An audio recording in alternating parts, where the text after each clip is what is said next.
বিএলওদের প্রশিক্ষণ আজই শেষ এবং আগামীকাল থেকে বাড়ি বাড়ি যাবেন বিএলওরা। ফর্ম তারা বিলি করবেন, বাড়ি বাড়ি এনুমারেশন ফর্ম বিলি করবেন তারা এবং 4 নভেম্বর থেকে 4 ডিসেম্বর 1 মাস পর্যন্ত চলবে এই ফর্ম পূরণের কাজ। প্রশিক্ষণ শেষে এসআইআর কিট হাতে পেলেন বিএলওরা। এবার ভোটার তালিকা দেখে সংস্কারের কাজ করবে বিএলও। আলিপুর ট্রেজারি বিল্ডিং এবং জেসব বিল্ডিং থেকেই চলছে এই ফর্ম বিতরণের কাজ। যেই ছবিটা আপনাদের সামনে আমরা তুলে ধরছি, প্রশিক্ষণ ইতিমধ্যেই শেষ হয়ে গিয়েছে। আজই প্রশিক্ষণ শেষ হলো বিএলওদের। ইয়ারোরা তত্ত্বাবধানে ছিলেন এবং আগামীকাল থেকে বাড়ি বাড়ি যাবেন বিএলওরা। নির্বাচন কমিশনের তরফ থেকে স্পষ্টত জানানো হয়েছে 1 মাস সময় রয়েছে। 4 নভেম্বর থেকে 4 ডিসেম্বর পর্যন্ত চলবে এই ফর্ম পূরণের কাজ। বাড়ি বাড়ি আগামীকাল থেকে এনুমেরেশন ফর্ম বিলি করবেন তারা। মেঘা আমার সহকর্মীর পাঠানো বিশেষ প্রতিবেদন আপনাদের সামনে তুলে ধরে দেখুন।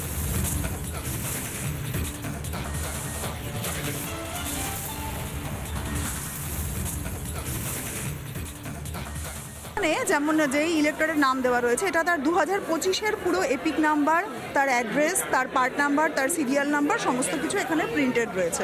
ঠিক আছে, এবার ওনাকে যেটা করতে হবে, ওনার এই ফর্মটা ফিল আপ করতে হবে। ডেট অফ বার্থ, তার আধার নাম্বার যেটা অপশনাল, তার মোবাইল নাম্বার, বাবা বা তার গার্জিয়ান যদি অন্য কেউ হন তার নাম, আচ্ছা তার এপিক নাম্বার, মায়ের এপিক নাম্বার এবং স্পাউস, হাজব্যান্ড হলে ওয়াইফের, ওয়াইফ হলে হাজব্যান্ডের তার এপিক নাম্বার। এই অবধি তো সবাই করলেন। এবার এখানে দেখুন লেখা আছে details of elector in electoral roll of the last SIR. ঠিক আছে, তার মানে 2002-এর, হ্যাঁ 2002-এ তার নাম যদি থেকে থাকে লিস্টে, তাহলে সে তার নিজের নাম লিখবে, তার এপিক নাম্বার লিখবে, তার রিলেটিভ মানে সেক্ষেত্রে যদি বাবা হন তাহলে যারা আনম্যারিড বা মহিলাদের ক্ষেত্রে বলছি আনম্যারিড বা অন্যরা তাদের বাবার নাম লিখবেন, তার রিলেশনশিপ ফাদার লিখবেন, বাকি যেগুলো আছে district, state, assembly, constituency, part number, serial number. ঠিক আছে, এবার এই দিকটাতে হচ্ছে আবার এই যে রিলেশন, মানে যার সাথে আপনি আপনার রিলেশনটা দেখালেন বাবা, এখানে আবার সেই বাবার নাম, ডিটেলস অফ দ্য রিলেটিভ, যার নাম আপনি এখানে মেনশন করেছেন। আপনি যদি এখানে বাবাকে আপনার দেখান যে রিলেটিভের নেম, তাহলে সেই বাবার এখানে নাম লিখতে হবে, তার এপিক নাম্বার। এটা কি 2002 যদি নাম হচ্ছে 2002-এর, হ্যাঁ। আচ্ছা, এবার ধরুন যারা বিবাহিত মহিলা, ঠিক আছে, আচ্ছা এখানে তো এই বাবারই নাম, এপিক নাম্বার, এবার তার রিলেটিভ মানে এখানে আবার বাবার নাম, তার সাথে রিলেশন, এরকমভাবে পুরোটা ফিল আপ করতে হবে। এবার যারা মেইনলি সমস্যাটা হবে যারা ম্যারিড, যারা অন্য জায়গা পরিবর্তন হয়েছে, হ্যাঁ তারা এক্ষেত্রে কিন্তু রিলেটিভের নেমে হাজব্যান্ডের নেমটা লিখবেন, তাহলে হাজব্যান্ডের সাথে তার ম্যাচিংটা তখন বেরিয়ে যাবে অটোমেটিক্যালি।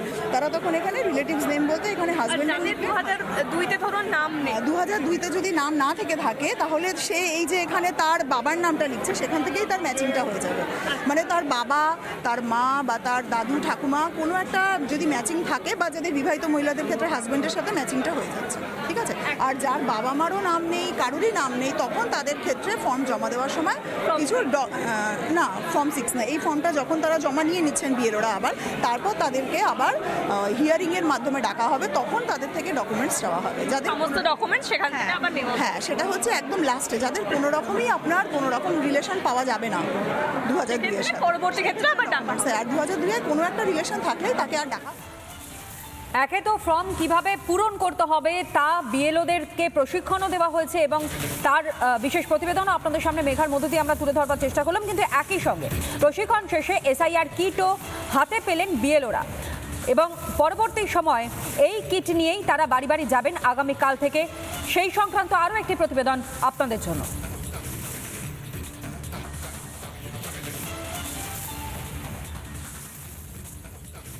নভেম্বর থেকে বিএলওরা বাড়ি বাড়ি পৌঁছে যাবেন এনুমারেশন ফর্ম নিয়ে। ইতিমধ্যেই সেই ফর্ম ডিস্ট্রিবিউশন শুরু হয়ে গিয়েছে এবং বিএলওদের কিট দেওয়াও শুরু হয়ে গিয়েছে। কি কি দেওয়া হলো আজকে আপনাদের এনুমারেশন ফর্ম ছাড়াও? এনুমারেশন ফর্ম দেওয়া হয়েছে, তার সাথে বিএলও রেজিস্টার দেওয়া হয়েছে,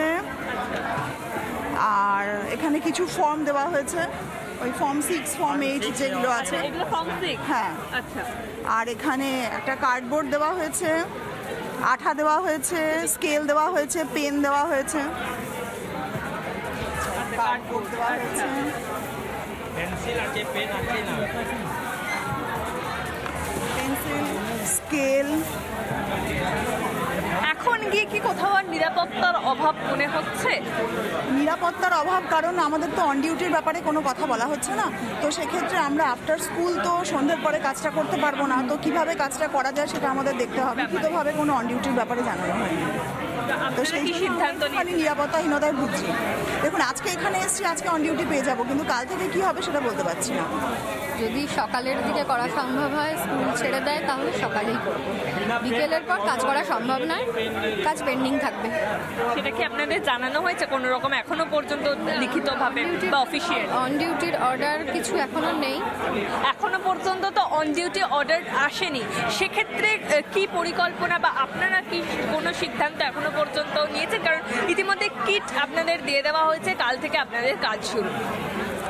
এখন অন ডিউটি দিক আর না দিক, এই ডিউটিটা করতেই হবে, না হলে তো আবার আমাদের কেস করবে, আমাদের এফআইআর হবে, আমাদের নামে তুলে নিয়ে যাবে। এটা তো আগে জরুরি, অন ডিউটি না দিলে তখন দেখে ব্যবস্থা করতে হবে কিছু। ভিডিও জার্নালিস্ট অমিত নাথের সঙ্গে মেঘা, রিপাবলিক বাংলা, কলকাতা।